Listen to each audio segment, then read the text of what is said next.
दरअसल एक दिन अचानक मक्का में जोरदार तूफान आया, जिससे जमजम के कुएं का पानी बह गया और पानी का नामो निशान मिट गया। इसके बाद मक्का में पानी की भयंकर कमी हो गई। लोग पानी के लिए इधर उधर भटकने लगे, लेकिन कहीं भी पानी नहीं मिला। बच्चे, जवान, बुजुर्ग सब प्यास से बेहाल हो गए। कई लोग बीमार पड़ गए। उस समय मक्का के मुखिया हजरत अब्दुल मुत्तलिब थे, जो पैगंबर मोहम्मद सल्लल्लाहु अलैहि वसल्लम के दादा थे।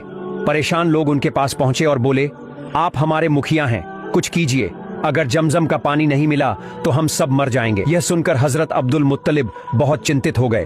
उन्होंने सोचा कि जमजम के कुएं से पानी कैसे निकले, लेकिन कोई हल नजर नहीं आया।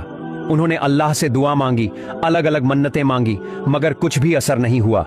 आखिरकार उन्होंने कहा, अगर अल्लाह ने मक्का को इस मुसीबत से बचा लिया और जमजम का पानी फिर से बहने लगा, तो मैं अपने 10 बेटों में से एक को अल्लाह की राह में कुर्बान कर दूंगा। उनकी दुआ कबूल हुई। जमजम से पानी फिर से बहने लगा और मक्का के लोग राहत महसूस करने लगे। लेकिन हजरत अब्दुल मुत्तलिब अपनी मन्नत भूल गए।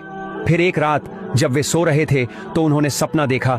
अल्लाह ताला उन्हें याद दिला रहे थे, अब्दुल मुत्तलिब, क्या तुम भूल गए कि तुमने मन्नत मांगी थी? अब उसे पूरा करो। अगली रात फिर वही सपना आया। इस बार हुक्म और सख्त था, अगर 7 दिनों के अंदर तुमने अपनी मन्नत पूरी नहीं की तो तुम्हारे सभी बेटे मर जाएंगे और जमजम का पानी फिर से सूख जाएगा। अब हजरत अब्दुल मुत्तलिब घबरा गए, लेकिन उन्होंने इस सपने के बारे में किसी को कुछ नहीं बताया। तीसरी रात फिर वही सपना आया। इस बार अल्लाह का हुक्म बहुत सख्त था, अब्दुल मुत्तलिब, अब और देर मत करो, अपने 10 बेटों में से एक को कुर्बान करो। अब तो वह बहुत डर गए। उन्होंने अगले ही दिन अपने सभी बेटों को बुलाया। जब सारे बेटे आ गए तो हजरत अब्दुल मुत्तलिब ने उन्हें अपना सपना बताया और बोले, मेरे प्यारे बेटों, मैंने अल्लाह से मन्नत मांगी थी कि अगर जमजम का पानी फिर से बहने लगे तो मैं तुम में से एक को अल्लाह की राह में कुर्बान कर दूंगा। अब अल्लाह का हुक्म आ गया है कि मैं अपनी मन्नत पूरी करूं।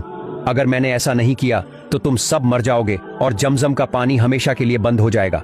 अब बताओ मुझे क्या करना चाहिए? यह सुनकर तौरा के जानकारों ने कहा, हे अब्दुल मुत्तलिब, आपने जो मन्नत मांगी थी अब अल्लाह ताला उसे पूरा करने का हुक्म दे रहे हैं। आपको अपने 10 बेटों में से एक को कुर्बान करना होगा। यह सुनकर हजरत अब्दुल मुत्तलिब बहुत परेशान हो गए। वह सोचने लगे कि किस बेटे को कुर्बान करें। उनके लिए सभी बेटे बहुत प्यारे थे। कोई रास्ता न दिखा तो उन्होंने अगले दिन अपने सभी बेटों को बुलाया। सबसे पहले उन्होंने अपने बड़े बेटे हजरत अब्बास से कहा, बेटे, मैंने अल्लाह से मन्नत मांगी थी कि अगर जमजम का पानी फिर से बहने लगे तो मैं तुम में से एक को कुर्बान कर दूंगा। अब मुझे अपनी मन्नत पूरी करनी है। हजरत अब्बास यह सुनकर चौंक गए और बोले, अब्बा, ये कैसी मन्नत है, मैं इसे पूरा नहीं कर पाऊंगा। फिर उन्होंने अपने दूसरे बेटे हजरत हमजा से कहा, बेटे, क्या तुम मेरी मन्नत पूरी करोगे? हजरत हमजा ने जवाब दिया, अब्बा, आपने कैसी मन्नत मांग ली, मैं अपनी जान देकर भी इसे पूरा नहीं कर सकता। इसी तरह जब उन्होंने अपने बाकी बेटों से पूछा तो कोई भी कुर्बानी के लिए तैयार नहीं हुआ। अब बारी आई उनके